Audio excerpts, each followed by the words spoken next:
মনে করুন আপনি পানিতে ডুবে যাচ্ছেন এবং ওই সময় আপনার কোনো জ্ঞান নেই, অর্থাৎ অজ্ঞান অবস্থায় আপনি পানিতে তলিয়ে যাচ্ছেন। আপনার কি মনে হয় এরকম একটা অবস্থায় আপনার হাতে কি বাঁচার জন্য অনেক সময় আছে? আপনি সংজ্ঞাহীন অবস্থায় পানির গভীরে তলিয়ে যাচ্ছেন, এর মানে আপনার হাতে কিন্তু মোটেও সময় নেই। সময় খুব দ্রুত ফুরিয়ে যাচ্ছে। আরবিতে এইভাবে সময় শেষ হয়ে আসাকে বোঝানোর জন্য আসর শব্দটি ব্যবহার করা হয়। আসরের আবিধানিক অর্থ হচ্ছে সময় যেটা শেষ হয়ে আসছে। দিনের শেষ সময়, যখন দিন শেষ হয়ে আসে তখনই আসর নামাজের ওয়াক্ত হয়। আসর শব্দের উৎপত্তি হচ্ছে আসির শব্দটি থেকে, যার মানে হচ্ছে চিপে রস বের করা। সময় যেটা হাতের ফাঁক দিয়ে চলে যাচ্ছে। আমরা ভেজা কাপড় শুকাতে দেওয়ার আগে 2 হাত দিয়ে মুচড়িয়ে যেভাবে পানি বের করি, আসর শব্দটি এ ধরনের অর্থ বোঝাতেই ব্যবহার করা হয়। তার মানে এখানে আল্লাহ এমন একটা মুহূর্তের কথা বর্ণনা করেছেন যখন আপনি সংজ্ঞাহীন অবস্থায় পানিতে ডুবে যাচ্ছেন এবং আপনার সময় শেষ হয়ে আসছে। এমন অবস্থায় বেঁচে থাকতে হলে আপনাকে সর্বপ্রথম কোন কাজটা করতে হবে? বেঁচে থাকার আশা করতে হলে কোন জিনিসটা আপনার একেবারে শুরুতে দরকার? কি মনে হয়? জ্ঞান ফিরে আসা? অবশ্যই এটাই এখন আপনার সবার আগে দরকার। যদি জ্ঞান ফিরে না আসে তাহলে আপনার বাঁচার কোনো সম্ভাবনাই নেই। এমনকি সংজ্ঞাহীন অবস্থায় আপনি যদি জীবনের সবচেয়ে সুন্দর স্বপ্ন দেখতে থাকেন, তবুও বাঁচতে হলে আপনাকে কিন্তু জাগতেই হবে। মনে করুন স্বপ্নের মধ্যে আপনি দেখছেন সেই রকম সুন্দর সাজানো গোছানো একটা জীবন আপনার, পাহাড়ের পাদদেশে আপনার চমৎকার বাড়ি, আপনি আপনার ফেরারি গাড়িটা নিয়ে লং ড্রাইভে বের হয়েছেন। রাস্তার এক পাশে সবুজে ঢাকা পাহাড়, অন্য পাশে সুনীল সমুদ্র। কিন্তু যেই আপনার জ্ঞান ফিরে আসলো, আপনি বুঝতে পারলেন যে আপনি আসলে ডুবে যাচ্ছেন, পানির অতলে হারিয়ে যাচ্ছেন। এমত অবস্থায় জেগে ওঠার পরে আপনার কিন্তু এমন মনে হবে না যে ইস কি বাজে অবস্থা, পানিতে ডুবে যাচ্ছি, এর চেয়ে তো আবার ঘুমিয়ে পড়াই ভালো, কি সুন্দর স্বপ্ন দেখছিলাম। শুধুমাত্র যদি আপনি মানসিকভাবে অসুস্থ বা পাগল হয়ে থাকেন, একমাত্র তখনই আপনার এইরকম মনে হতে পারে। অথবা কার যদি বাস্তবতাকে মেনে নেওয়ার মতো সাহস না থাকে, সে এইরকম করতে পারে। কারণ তাদের কাছে বাস্তবতা এতই কঠিন মনে হয় যে তারা জেগে ওঠার পরও আবার ঘুমিয়ে যাওয়াকে ভালো মনে করে। এই ধরনের লোক যারা ডুবে যাওয়ার সময় হুঁশ ফিরে আসার পরেও পরিস্থিতি খারাপ দেখে জোর করে ঘুমিয়ে থাকে, তারা কি তাদের খারাপ পরিণতির জন্য অন্য কাউকে দায়ী করতে পারবে? পারবে না।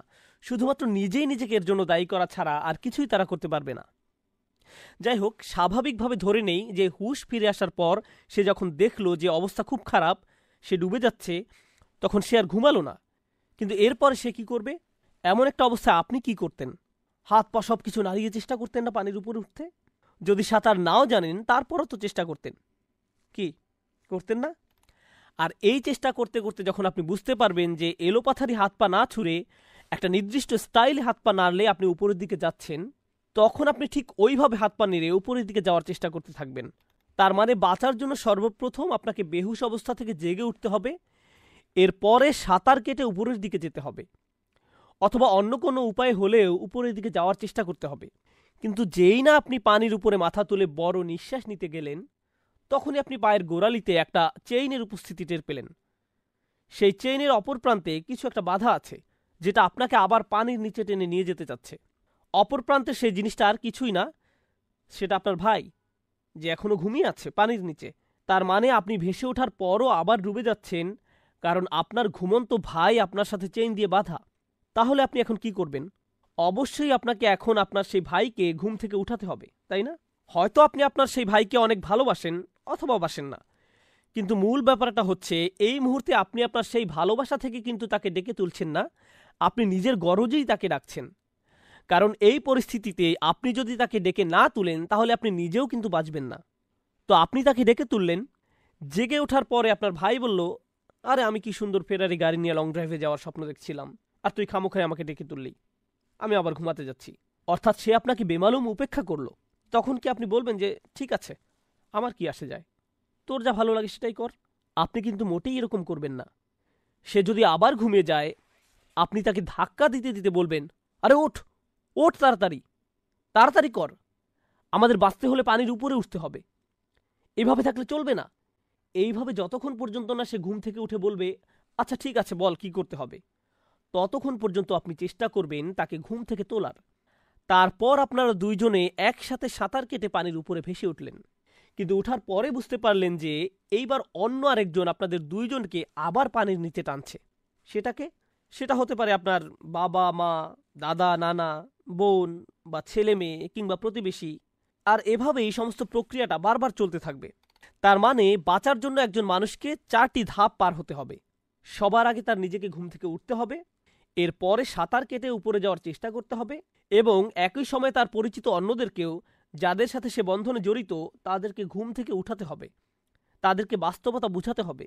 এইভাবে চলতে চলতে গ্রুপের একজন যদি বলে যে ভাই আমি আর পারছি না, এইভাবে আর কতবার এরকম উপরে উঠে আবার আরেকজনের টানে নিচে আসতে হবে, আমি মনে হয় আর পারবো না।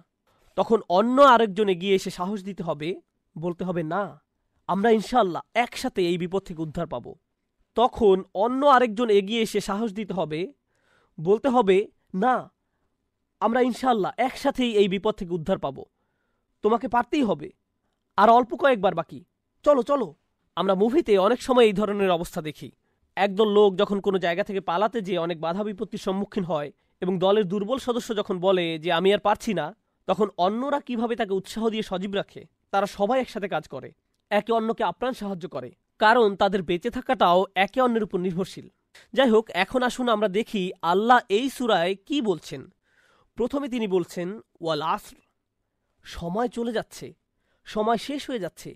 তারপর তিনি বলছেন ইন্নাল ইনসানা লাফি খুসর, মানুষ ক্ষতির মধ্যে ডুবে যাচ্ছে, শুধুমাত্র তারা ব্যতীত যারা বিশ্বাস করে। কি বিশ্বাস করে? খেয়াল করুন, আল্লাহ কিন্তু এখানে বলেননি যে যারা ফেরেশতা, কিতাব, নবী রাসূল, মৃত্যু, কিয়ামত ইত্যাদিতে বিশ্বাস করে। না, তিনি এইসব কিছুই বলেন নাই। এইসব অবশ্যই বিশ্বাসের অন্তর্ভুক্ত, কিন্তু এই সূরার বিষয়বস্তুর দিকে যদি আমরা তাকাই, তাহলে কি সেই বিষয় যেটা এখানে মানুষকে সবার আগে বিশ্বাস করতে হবে? সেটা হচ্ছে তাদেরকে বিশ্বাস করতে হবে যে তারা ক্ষতির মধ্যে আছে, তারা ডুবে যাচ্ছে। আর তারা যদি এটা বিশ্বাস করে নেয় এবং সেই অনুসারে নিজেদের ঈমানকে ঠিক করে নেয়, তাহলে তারা সাঁতার কেটে ক্ষতি থেকে বের হওয়ার চেষ্টা করবে। আর এটাকে আল্লাহ তাআলা কিভাবে বর্ণনা করেছেন? ওয়ামিলুস সলিহাত, তারা ভালো কাজ করে, তারা পরিস্থিতির উন্নতির জন্য কাজ করে। সলিহাত হচ্ছে একটা বিশেষণ, যার আবিধানিক অর্থ হচ্ছে এমন জিনিস যা অন্য জিনিসকে ঠিক করে। অর্থাৎ কিছু একটা ভুল ছিল এবং এইটা সেই ব্যাপারটাকে ঠিক করে। তার মানে এমন কাজ করে যেটা প্রতিকূল পরিস্থিতিকে ঠিক করে। রূপক অর্থে আমরা যেটাকে সাঁতার কাটার সাথে তুলনা করছি। কিন্তু যেহেতু তারা অন্য মানুষদের সাথেও চেইন দিয়ে আটকানো, সেহেতু তাদেরকে শুধু নিজেদের সাঁতরালে হবে না, আরও কিছু করতে হবে। কি সেটা? ওয়াতাওয়াসাউ বিল হক, অর্থাৎ তাদেরকে বাকি সবার কাছে যারা ঘুমিয়ে আছে তাদেরকে এই সত্যটা বলতে হবে। শুধু বললে হবে না, বারবার বলতে হবে, যতক্ষণ না তাদের ঘুম পুরোপুরি ভেঙে যায়। কারণ আপনি যাদের বাঁচাতে চেষ্টা করছেন তাদেরকে একবার বা দুইবার এসব বললে তাদের ঘুম নাও ভাঙতে পারে। এমনও হতে পারে কিছুক্ষণ জেগে থেকে তারা আবার ঘুমিয়ে পড়েছে, আপনি আবার তাদের উঠালেন, একটু পর তারা আবার ঘুমিয়ে পড়ল। এইভাবে চলতে চলতে দেখা গেল আপনি ধৈর্য হারিয়ে ফেলেছেন। আর এই কারণেই আল্লাহ আরও বলছেন ওয়াতাওয়াসাউ বিস-সবর, আপনাকে এই কাজটা সবর সহকারে করে যেতে হবে। সবর অর্থ নিয়মানুবর্তিতা, ধৈর্য, অধ্যবসায়, দৃঢ়তা ইত্যাদি। অর্থাৎ আপনাকে লক্ষ্যে অটুট থেকে কাজ করে যেতে হবে, কারণ আপনার বাঁচা মরা এর সাথে জড়িত। আপনি এত কিছু করার পরে যদি একটুর জন্য ধৈর্যহারা হয়ে যান, তাহলে তো আপনি নিজেও ডুবে যাবেন। যেমন ধরুন, আপনার ঈমান আছে, আপনি ভালো কাজও করেন, আপনি মানুষকে সত্যের পথেও রাখছেন, কিন্তু আপনার সবর নেই।